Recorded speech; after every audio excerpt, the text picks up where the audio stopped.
Hello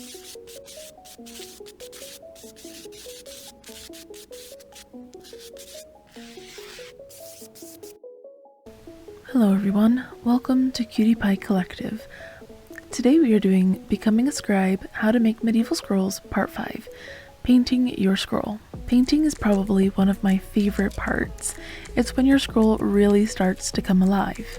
You'll want at least one container of water, both to rinse your brush and also to help dilute and rehydrate your paints. I use two, one for rehydrating my paint and one for rinsing out my brush between colors. As for brushes, I like to go small. A lot of the scrolls you'll make are going to have small details, and those small details can get very complicated and messy with a big brush. I've even heard that some scribes will use single cat whiskers for fine lines, but to each their own. Use whatever you think will work best for you. I have all of my paints in little plastic containers. They are not airtight, but that's okay. I want my paint to dry out. It's a lot less messy that way. After you've gathered your supplies, it's time to start painting.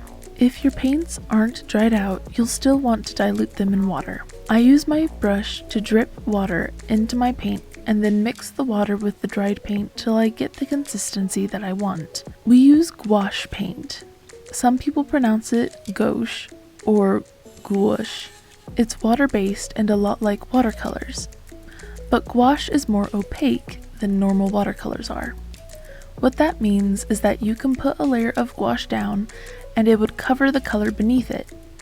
Opaque means non-see-through versus transparent, which you can see through. Normal watercolors are more transparent. Gouache is more opaque. You can really control the darkness of a color by adding more water or more paint. If you want to start with a lighter coat and add more layers later, you can. Or you can make your paint stronger and do fewer layers as well. It all depends on your preference and what look you want. If you have your paints like me, sometimes there's paint all along the bottom of the container, not leaving any room to control how much water to paint I have. So I make a stronger mix, then transfer it to the lid of the container. That way I can control the strength of the paint.